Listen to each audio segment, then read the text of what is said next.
This is a special presentation from the Brighton Central School District PTSA. Please help me in welcoming Emily Rittenberg. All right. Hi, everybody. Can you hear me from here? Okay, let me know.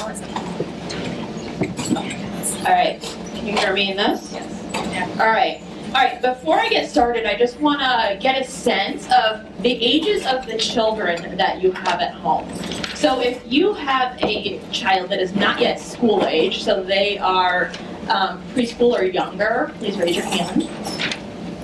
Okay, great, good contingency there. If you have a Council Rock student or K through 2 student, okay, good. If you have a FRES student, so 3 through 5, raise your hand. Good. Middle school, 6 through 8, good, and high school. Okay, good. So we have a really nice mix of all the ages. Good. Parenting is parenting no matter the age. So I think this presentation you'll find helpful.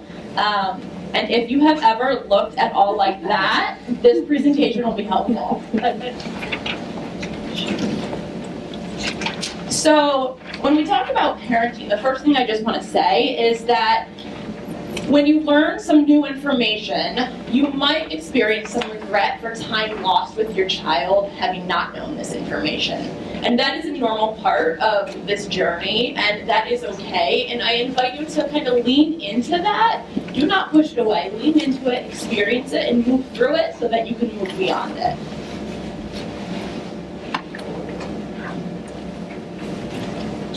You might also have looked like this recently. Or possibly like that.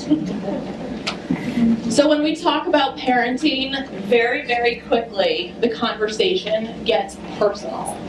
So I would like everyone in here to acknowledge that this space is kind of this is a sacred space for us to share our parenting experiences.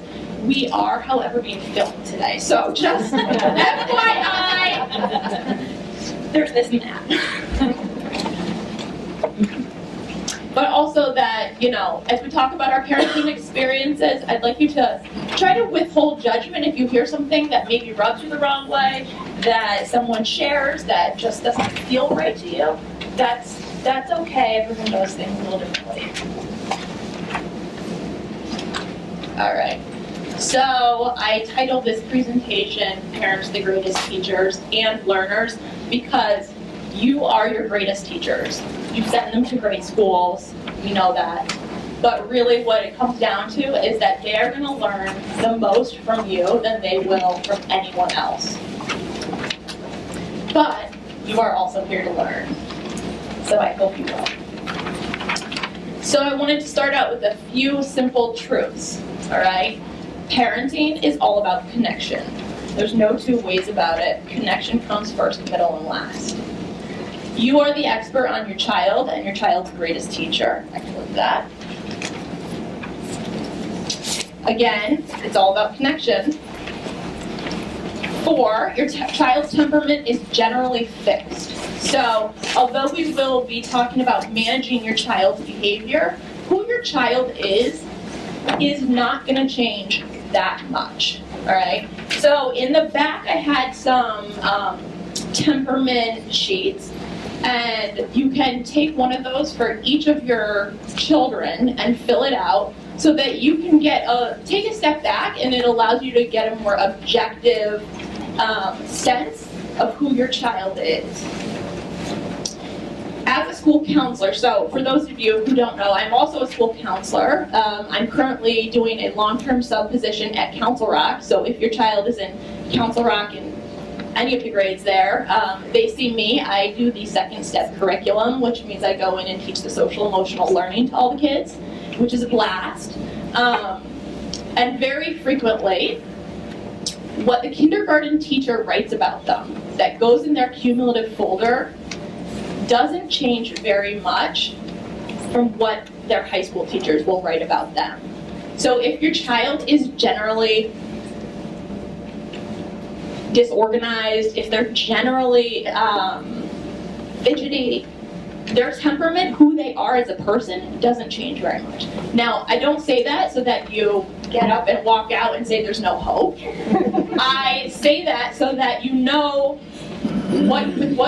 so you know what you're working with, and you know that there's only so much you can do and change and help them become part of who, some of it's just who they are.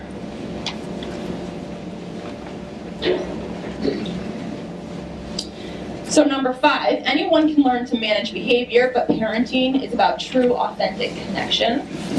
So really we know that managing a kid is not what parenting is. It's so much more. It goes so much deeper than that. And number 6, that children are children and development is a process. So the human brain does not stop developing until about 25 years. Okay, so when someone reaches 25 years old, that's when their brain is generally understood by scientists to reach maturity. Okay? So you need to remember that if your 8-year-old is acting like an 8-year-old and you want to strangle them, they're acting like an 8-year-old, and that's okay. That's part of the process. They're supposed to act like 8-year-olds when they're 8. All right? And if a 2-year-old's acting like a 2-year-old and you want to go crazy because they're acting crazy, that's normal. That's all normal.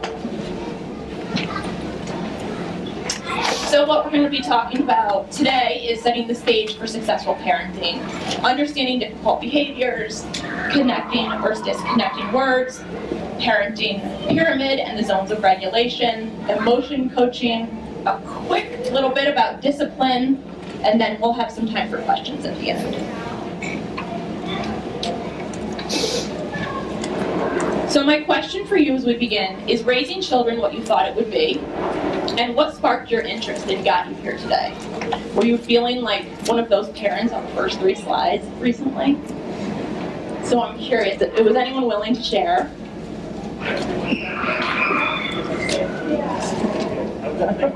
Is raising kids what you thought it would be?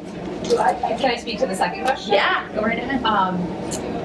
The phrase around managing difficult emotions in your children and in yourself is what kind of caught my interest. Yes. There's some big emotions going on in our house. Yep.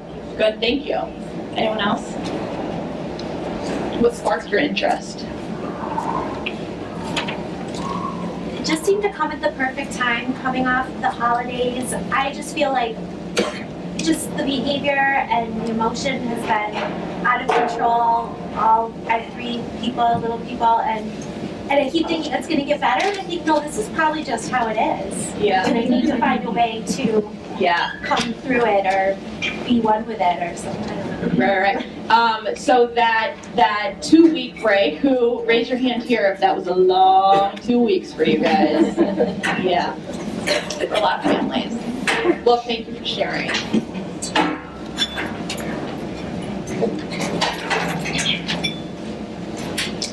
There is no single effort more radical in its potential for saving the world than the transformation of the way we raise our children. So is what you are doing today getting you any closer to where you want to be tomorrow? Is your response building connection or disconnection? I invite you to look at your parenting mistakes with humor and gratitude. If we don't have humor, this will be a very long and sad journey. And we ask our children to learn from their mistakes all of the time. Can we take some of that own advice and look at our mistakes that we've made and grow from them?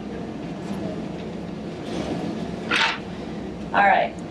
So behavior is a not so simple equation.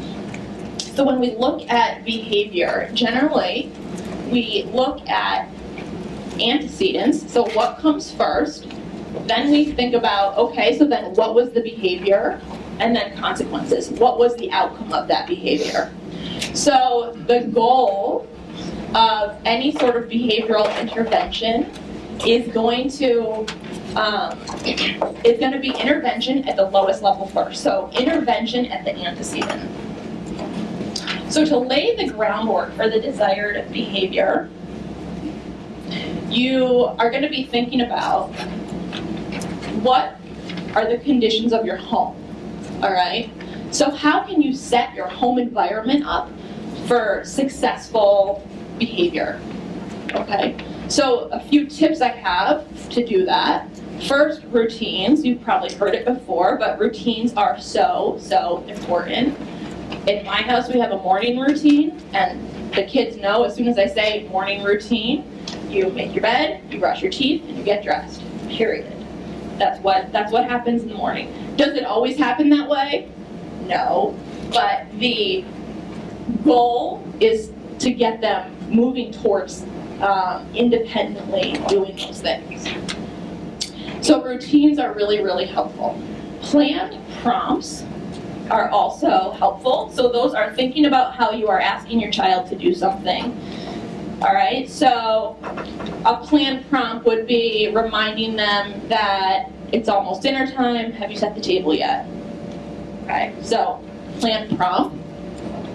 Whenever you are trying to get your child to do something that needs to get done, I encourage you to start with a high probability request, okay? And a high probability request means start with something that you think they'll probably do. Excuse me, something that they're likely to do. So if you want them to clean up their room, start with something simple and little that you know is completely possible for them to do it independently, and something that they're likely to do without giving you much hassle about it, okay? Then you fold in the next level of what you need them to do, and the next level beyond that. And finally, choice. Choice is always a good idea, so that they have some control over what's going on in their own life. So the 3 chores that need to get done tonight, just as an example, set the table, clean your room, and do your homework. They all need to get done. You don't have a choice over doing them, but they all need to get done. Which order do you want to do them in?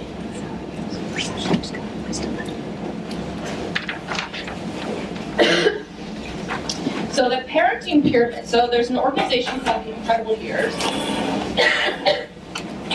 And they came up with this parenting pyramid, which makes a lot of sense in how you should approach behavior management at home.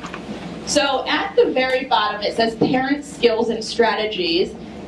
I'm just going to erase that part and put in connection. Connection is the foundation to all of this. Skills and strategies are great, you need those, but connection, spending time with your children, them knowing that you feel for them and that you love them and that you're there for them, that is more important than anything else we will talk about today. But on the low level, the lowest yellow level, empathy, attention and involvement, play, problem solving, listening, and talking. So those are low level interventions. Those are things that most of us, not all of us, do very frequently.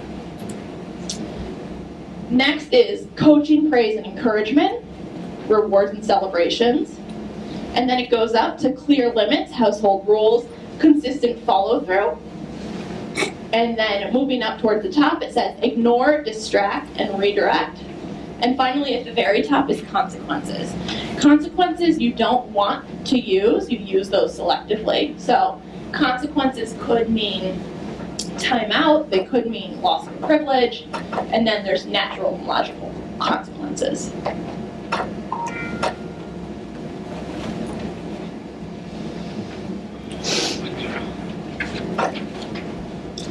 Behavior is a form of communication. So what you see when you look at an iceberg, you only see that top 10%, just like behavior. You're seeing the behavior, which you might have a very special, maybe colorful word for, but what's really going on is the other 90%, what you're not seeing, okay? So that child could be asking themselves, am I safe? Am I loved? Do I matter? I feel angry. I feel sad.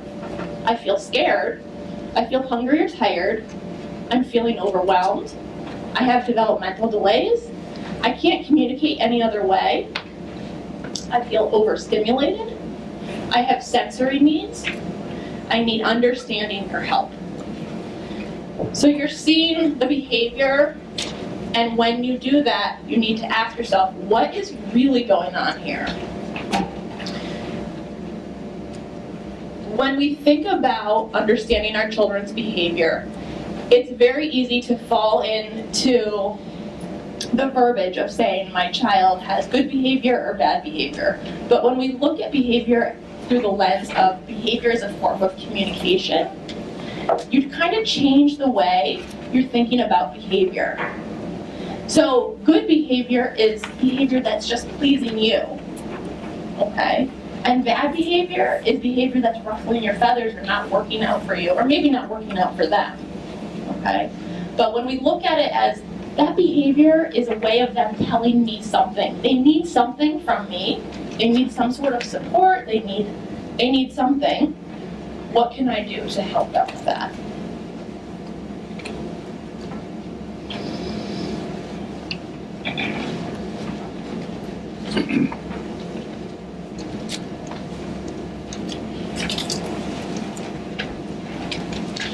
It is very normal that when we see our children's behaviors that are frustrating to us, that are making us feel like we want to tear our hair out, that we get these automatic thoughts about our children. My child's so whiny, my child's so ungrateful, my child's spoiled, my child's annoying, my child is annoying, my child is rude, or my child's uncaring. So I see some smiles in the audience right now because that resonates, and that's normal.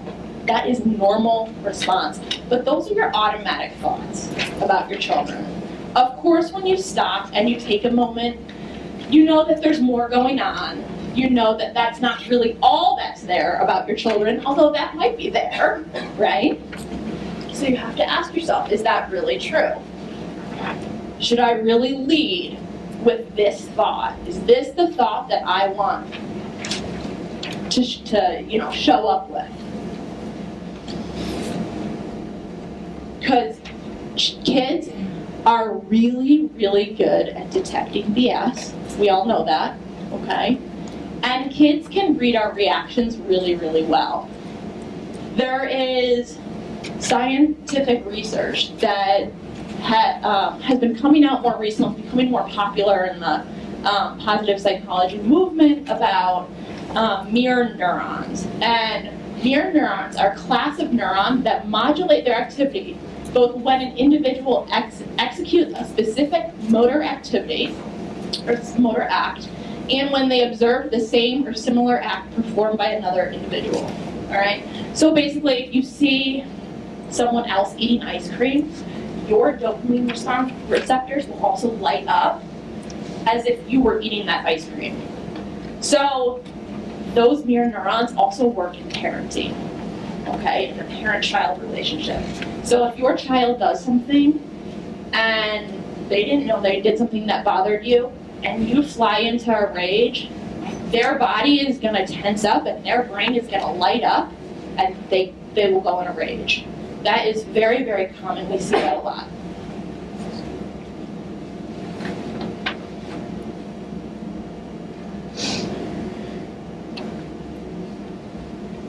Every relationship in one's family exists to help each person grow. When parents see their child as mirrors, then they are able to see how they themselves need to mature and develop.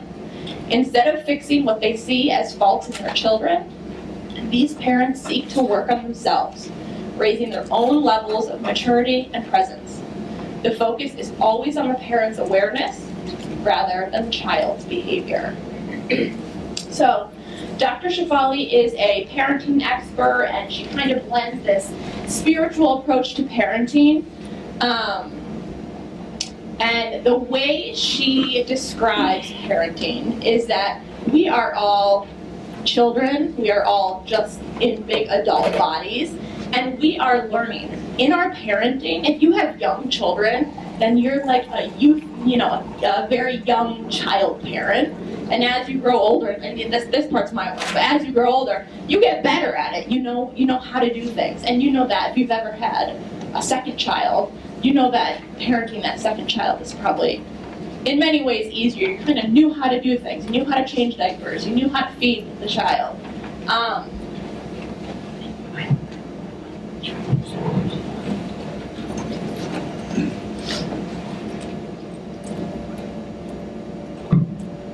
So it gets easier as your kids get older because you're more experienced.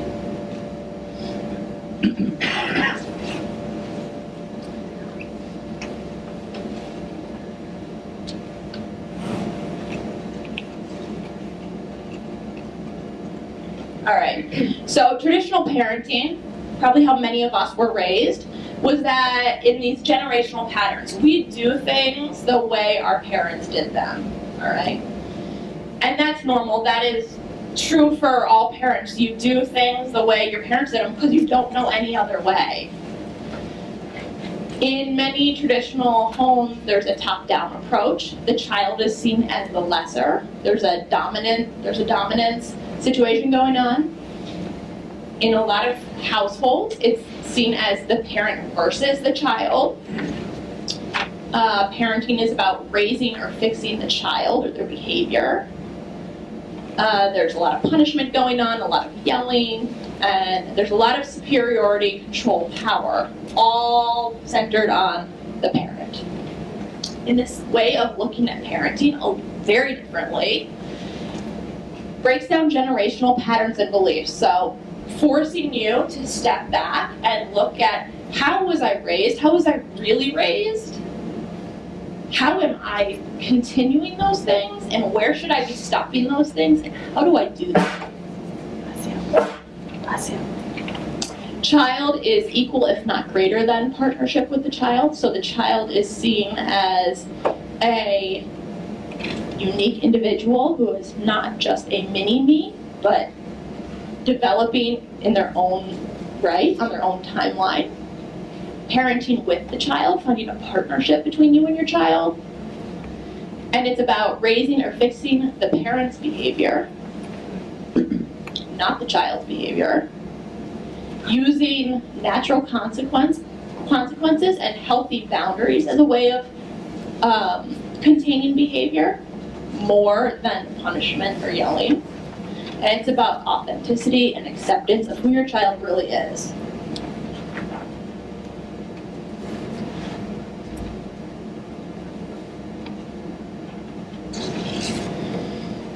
So you might be familiar with John Gottman. He is a very well-regarded psychologist who does a lot in talking about relationships, mostly marriages, marriage therapist.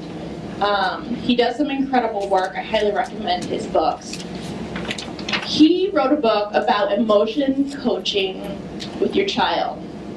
So we all want to raise children that are mentally well, right? I think that's universal. I don't even think I need to ask for a show of hands.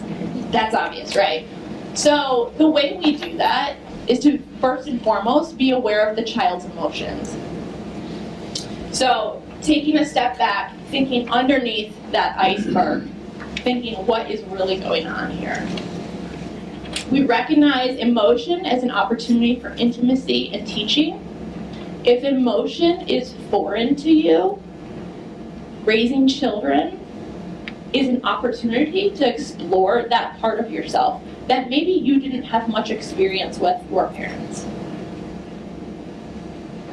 3, listening empathetically and validating the child's feelings. You don't have to agree with their feeling, but you have to listen, and you have to step in their shoes and think about how they're feeling. What's it like to be a little person growing up in this big, complicated world with these big, complicated rules and this environment, and what's it all like for them? 4, helping the child verbally label emotions. So I highly recommend, if you don't have a large emotional vocabulary, that you go online and look for a list of emotion words and start using those in your home. It'll help you come up with better words that more accurately describe your emotions. And then in turn, your children will learn those words and have a more broad vocabulary so that they can describe their emotions more accurately as well. 5, setting limits while helping the child problem solve. So when we do emotion coaching, it's not anything's allowed, you can do whatever you want to do. There's still limits and rules to what's allowed. So if you're angry, you may not hurt any of us. You still may not speak in any way that you want to speak. Whatever the rules are in your home. But we help the child problem solve, which means sometimes we are a little more flexed when we're working through a problem, because that's what has to happen when you're working through that problem. That doesn't mean the rules are always flexed.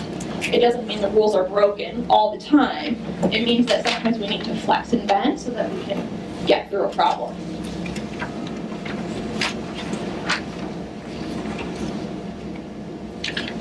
So Dr. Shafali, she says, when you are a parent, it is crucial you realize you aren't raising a mini-me, but a spirit throbbing with its own signature.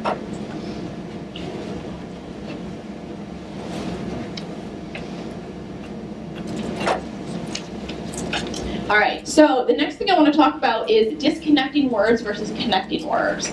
So the way we show up and speak to our children is obviously extraordinarily important.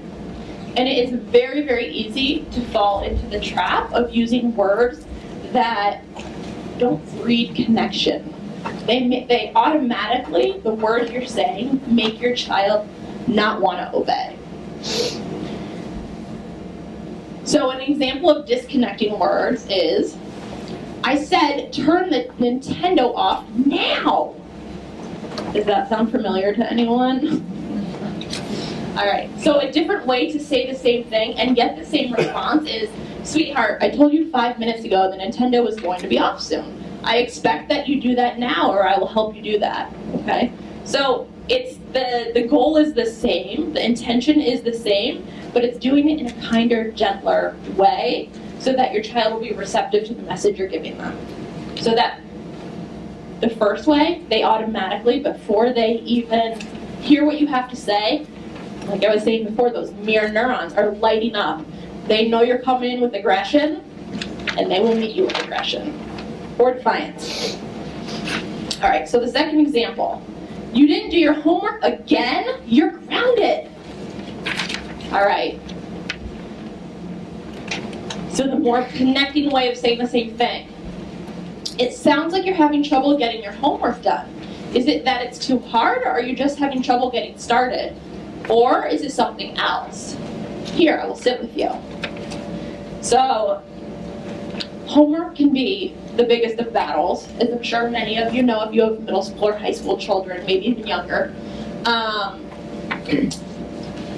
Homework is a tough one, all right? And that's something that a lot of parents struggle with.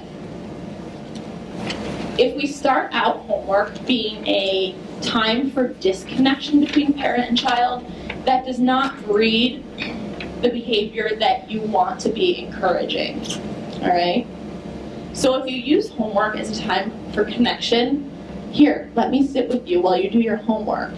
Your child will be more likely to want to get started versus, all right, go do your homework, and that means like away from me. All right, so that's something to think about. Homework, like I said, it's very complicated, and there's plenty of other reasons why your child might not be doing your homework. Could be hard. They might just not be good at getting started on things. So again, starting with something with a high probability request. So instead of saying, go do your homework, you could say something like, why don't you get out your pencil and your book? I'll come over with a sheet of paper and help you get started. All right, so ask them to get the pencil and book. That's something your child is likely to be able to do, or maybe more likely than go do an entire homework assignment.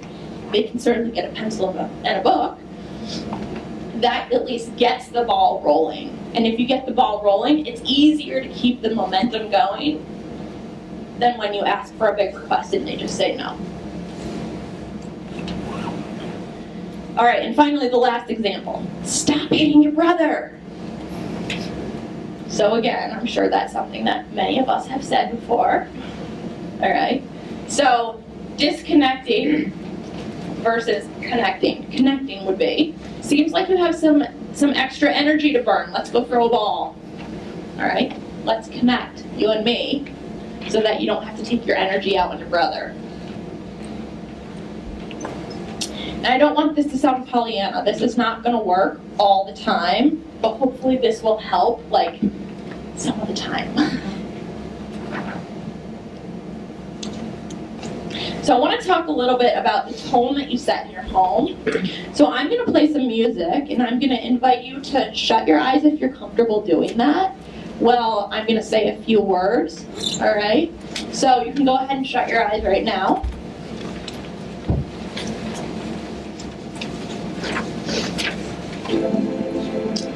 So as this music is playing, I want you to think about standing on the side of a lake. The sun is just rising. The sun hits your face. You feel peaceful. You feel calm. Life is good.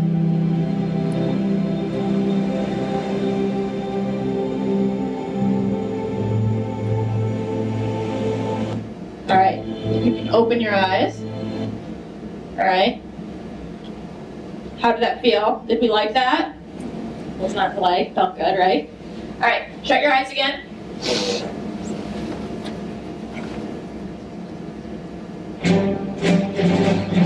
You're standing at the edge of a lake. The sun is just rising. The sun hits your face. You feel peaceful. You feel calm. Life is good.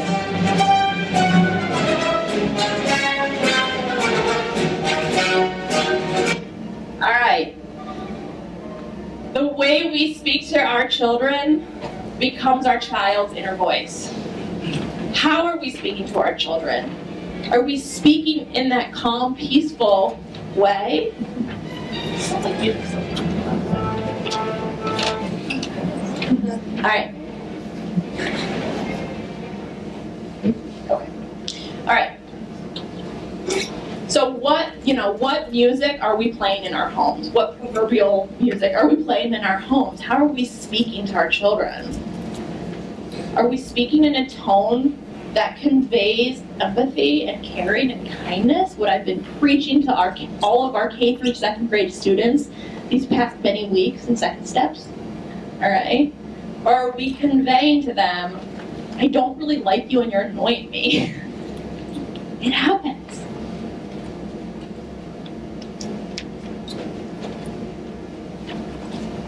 So I want to talk to you a little bit about what we call the zones of regulation.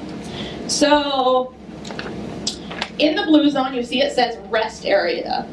The blue zone is a low state of alertness. So if your child is, or you, bored, tired, sad, disappointed, sick, depressed, or shy, all right?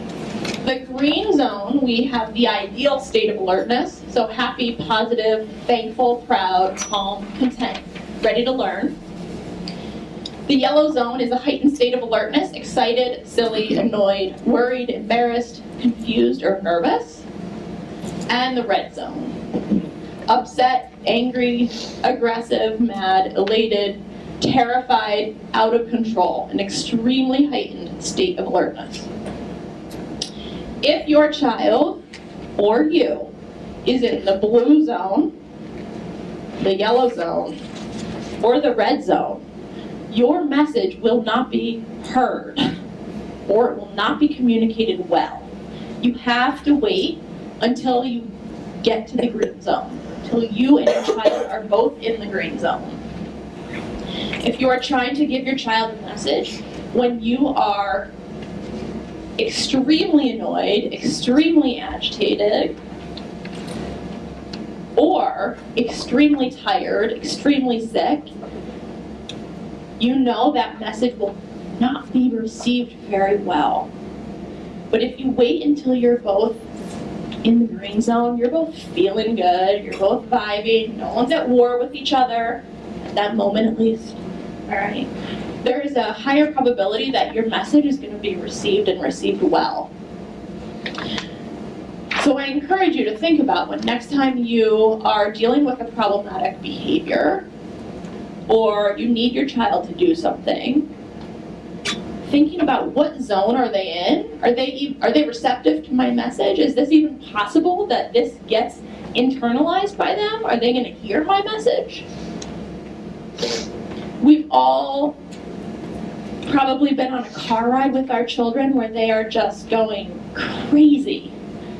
And you turn around and you scream at your child, "Stop!" Does that work?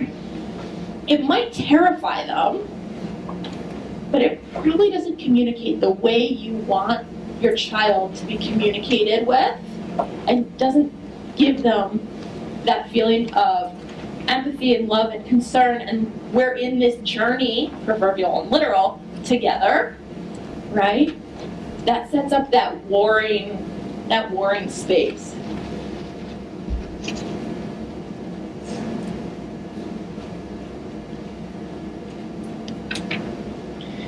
So what about bad behaviors, consequences, and discipline? Well, first of all, there aren't bad behaviors, like I said before. There are needs that are not being communicated the way we would like them to be communicated to us. But there is no bad behaviors. Okay? So I want you to think about, how are you using consequences and discipline? Discipline means to teach, does not mean to punish. So are you using discipline in a way that teaches what you want your child to learn? Or are you trying to settle a score and get even with them?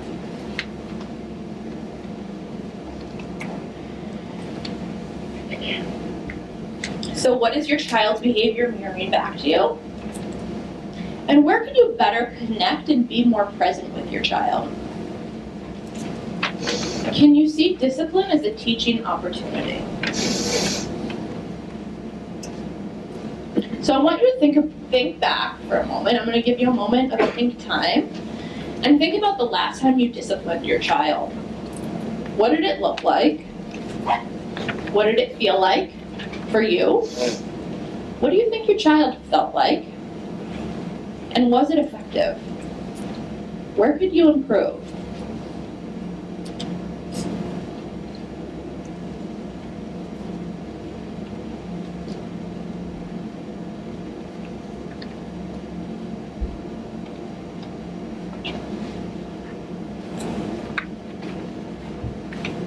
Does anyone want to share? It's hard to share in a big group, so I understand. It's a good conversation when you're doing your pillow talk tonight. Just to be thinking about that. Is what we're doing being effective? Can I share? Yeah, absolutely. So, it's in first grade. I'm trying to solve a math problem.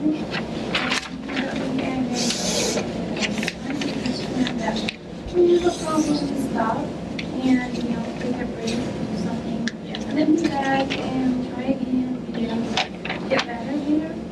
So, he gets really angry and he is like, "Mom, stop, I don't want to hear you, I don't want to."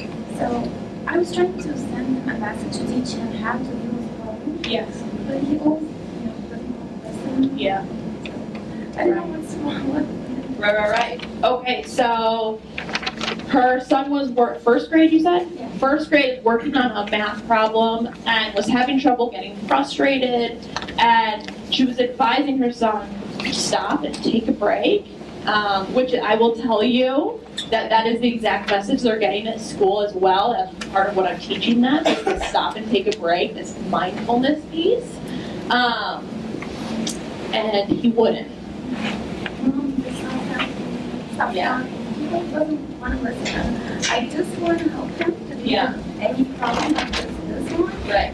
As you said, I'm trying to teach him something, but Yes. he doesn't want to listen. Yeah. So an essential part of learning is repetition. Thank you so much for sharing. So an essential part of learning is repetition.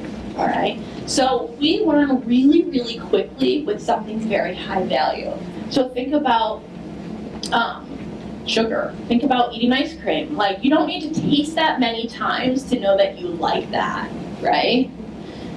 So then you think about the opposites of like, how could I teach them to inhibit a behavior?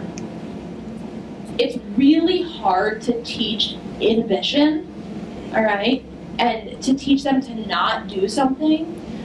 So we need to keep teaching the right way to do it and not get so hung up that they're not doing it the right way, that they're not behaving in the right way, that they're not listening to me. I keep telling him, all right, that it's so common, so common. And it takes time. Some of it's just age and developmental. And then, you know, it could be other stuff too, also, you know. But that's very, very common. Thank you for sharing that. So I want to leave you with this, is that all of our children are always asking themselves, am I seen? Am I heard? And do I matter? Those are the essential 3 questions that our children are asking themselves every moment of every day. Am I seen? Am I heard? And do I matter? Are the messages you are sending your child every day giving them the answer to those questions that you want to be giving them? What's inhibiting you from doing that? What do you need to do that better? This parenting process is hard. We know we're playing the long game here, all right? It is absolutely imperative, essential, fundamental that you take care of yourself along the way. You cannot work all day, work all night, busy all the time, and give your children the best of what you've got and teach them everything the best way you want to. It's just not possible. So it's really, really important, if you want to show up with your cup full, that you give yourself some time and space to do that. And that might mean taking some time for yourself on the weekend. That might mean waking up early so that you can go for a walk. It might mean carving out time and coming to a PTA meeting. Self-care is different for everybody. And what you're doing here is standing up and living your values, going to learn about something that's important to you. And that's imperative that you keep doing that. This, like I said, this is a journey and this is for the long haul.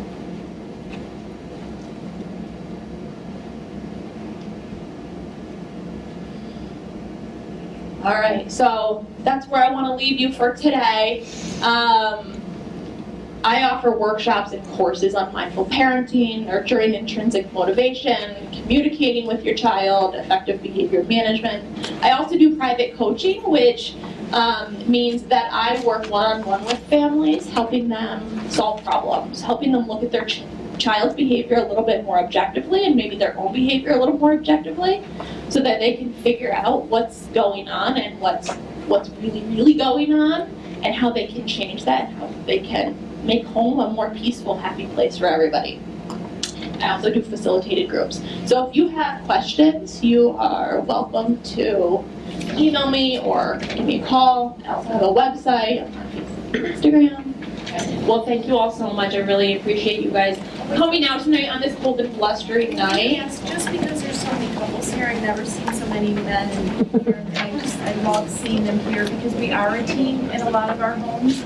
Is there any one last word or quote or something, just so we can maybe get a second series totally on relationships, just to keep us together as parents, to keep us calm and focused and in love and through this journey of parenting? It's so hard. Is there any final wisdom? My final wisdom is that it's hard, it's a journey, and it gets better with time, it gets easier with time, you get better, you get more comfortable in your role as a parent, and any problem that you are having, I am 100% sure someone else is dealing with that problem. So you are just not alone. And we all know this is just the best community ever to live in and to raise children in. And you are supported. And I know at the school level, you are so loved and so appreciated. And your children are just the bee's knees. We love them so much. So thank you. Thank you. This has been a special presentation from the Brighton Central School District's PTSA.